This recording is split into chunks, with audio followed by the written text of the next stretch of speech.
Hey everyone, and thank you so much for clicking on this video. My name is Justin. Today we're coming at you from outdoors, a little outdoor special, the day after day one of NHL free agency, where it was not necessarily a great day to be a Toronto Maple Leafs fan. Only two moves that realistically are going to impact the NHL roster on a day where lots of free agents were signed, a lot of movement, a lot of Toronto Maple Leafs from last year finding new homes for next season, some NHL free agents being picked up for under market value, and Brad Treliving is sitting on his hands, not making much of a difference. The two moves we made, Ryan Reaves 3 years, $1.3 million, and I believe John Klingberg at 1 year, somewhere in the neighborhood of $4.15 million.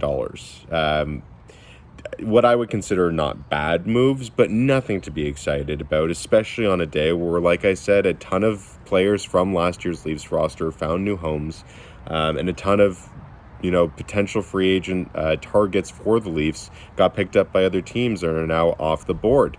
And I want to start off by just saying that, again, Treliving is in a terrible situation here. He got hired at a terrible time where he had too much to do in too short of a window.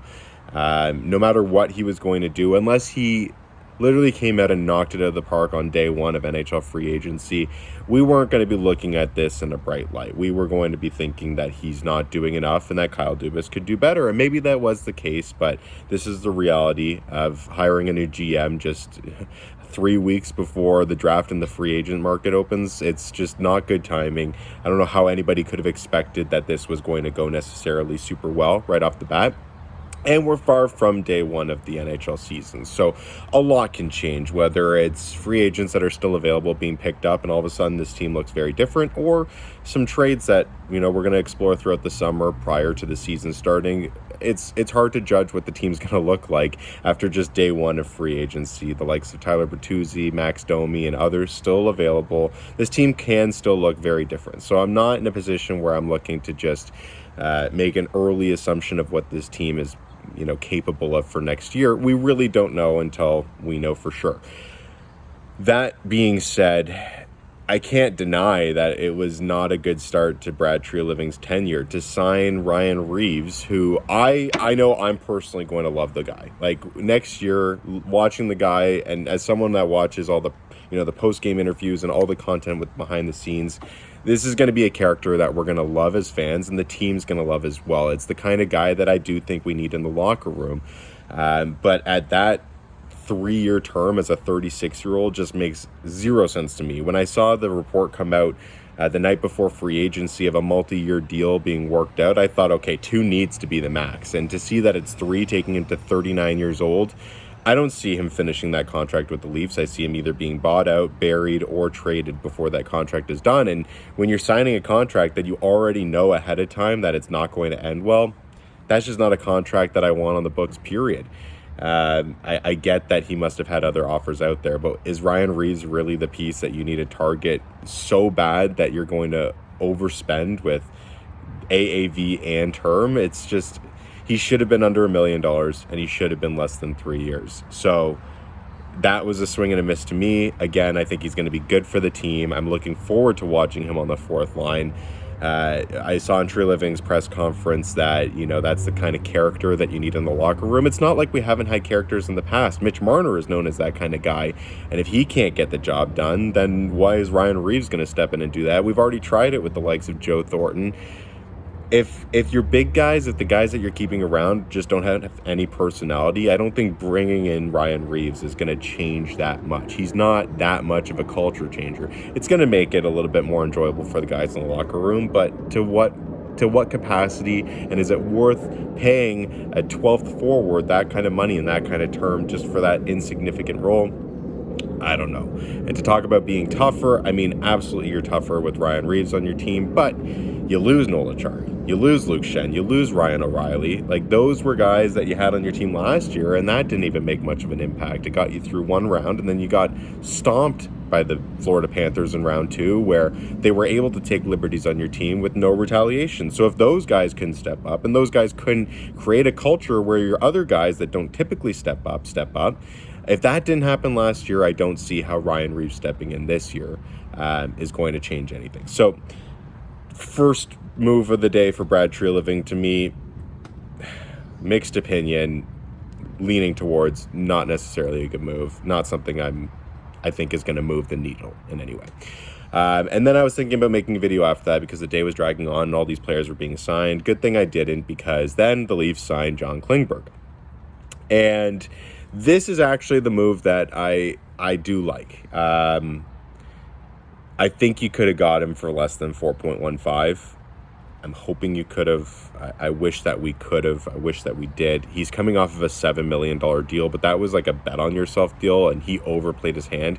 But even though we had a down season last year, he's still a guy that used to be a top pairing guy in Dallas. And I remember watching Dallas in the playoffs, and I remember him scoring like a double overtime goal in Game 7. Like he can bring offense. He can be a gamer. He can be a serious player in your top four or top line throughout the stretch of the regular season and even in the playoffs. He's fully capable of it. He's coming off of one down season, but before that, he's had a career of being a very good a good defenseman, not a good defensive player. He's clearly a liability on the back end, but he's going to produce offensively. We already have that in Morgan Rielly, who didn't provide it last year in the regular season, but did in the playoffs. He really stepped up. Now you got two guys competing for that spot. Clearly, they're not going to be matched together because that would just be a terrible duo. So it's going to be Rielly with someone like Brody, and then McCabe with Klingberg, probably how I see it shaking out. It's a one-year deal. I think from John Klingberg's perspective, this is an opportunity to put up a lot of points on the Toronto Maple Leafs, an offensive team that only scored 2 goals in 7 straight games and lost in the second round, but so be it. An offensive team with a lot of offensive talent. 1 year, really show his worth, and then go to free agency again next year and take a deal with term at a time where the cap goes up. That's clearly his perspective, and it's worked. I mean, we saw Michael Bunting just, come to Toronto for 2 years at $950,000, and now he's got the bank at $4.5 million. I mean, we've seen examples of players using the Leafs for leverage, and I think that it's a great thing that we can do that for players, and we can attract talent at maybe a lower number than other teams can. So no issues there. And from Toronto's perspective, I think this is a guy that's really looking to pick it up from last year. Again, he had a really bad season, a season that is probably his career worst. It was at his lowest value, and a guy that clearly is looking to take advantage of a bigger contract this next time around, and it's probably not with Toronto. I think that's safe to say. So this is a 1-year stint. It's low risk. It's only 1 year. $4.1 million. Again, I think we could have done better than that. And even if you can't do better than that with John Klingberg, maybe you find someone else better at a better number that can do a similar thing, like the likes of, I know we just like Erik Gustafsson go, and he signed for like $775,000. So he better provide a $4 million difference over Erik Gustafsson. I can say that. He better be someone that's going to be productive in a top 4 defensive role. That can really take a step in his defensive development with the Leafs, because we know that that's something that the Leafs desperately need. But again, I kind of like that signing. It's low risk. It's got a lot of upside. I think that he will bounce back, and I'm hoping for the best with that, but no issues there. My main disappointment with all of this stems from, quite frankly, the Matthews and Nylander camps. That situation is a bit of a shit show right now, and it's pissing me off. I'd have to believe that Brad Treliving would have been much more active in day 1 of free agency with some of the big names that got taken off the board at, again, lower AAVs than I think a lot of people would have expected. And he couldn't, because he doesn't know what Matthews and Nylander are going to take. And that doesn't matter for this year, because their contracts still have 1 more year on them. So if you were signing someone to a 1-year deal, like someone like Matt Duchene, who only signed for 1 year at $3 million, that's someone that you could have made work on the Leafs this year, because you do know the cap situation for this season. But long term, if players are looking for term, the Leafs just cannot give them an offer, because they have absolutely zero idea what Matthews and Nylander are taking. So it's a catch-22. I blame both sides completely here. Matthews and Nylander, if you are looking to make a better team, if you are looking to be on a competitive team, and if you are looking for if you're holding out of this contract situation, waiting for a direction and want assurance on where this team is going to be competitively for the next few years, you're doing the exact fucking opposite by sitting out and not giving them clarity. And now we can't sign the players that are going to make us competitive, that maybe incentivize you to stay here. It's a terrible strategy. It's not working, and it's fucking over the Leafs, quite frankly. But then from Brad Treliving's perspective, it's about time that we stop bending over backwards for these players. I mean, you're not signed to a contract. No, you're not. We want to keep you, of course. But if I'm Brad Treliving, you should grab the situation and take control over it and sign the players that you think are going to make the Toronto Maple Leafs better, make the moves that you think are going to make the Leafs better. And if Matthews and Nylander either can't get the money anymore to keep them because we don't have enough cap space because we're trying to make our team competitive, or they don't like the direction it's going in, so be it. Leave. Treliving, you should be the one controlling the situation. You should not be letting the players navigate where this team is going to be competitively. Clearly, it's Brendan Shanahan's position as the president that wants to make the team money, that he wants those big four, those big names to remain here at all costs and spend whatever money necessary and don't care about success in the postseason because your team is going to make money with those guys on the roster because you're going to sell tickets, you're going to sell merchandise, you're going to sell partners and sponsorships. But if you're Brad Treliving, you're in the situation where you're looking to make this team succeed in the playoffs. And if you think that there's moves to be made to help the team do that, make the moves.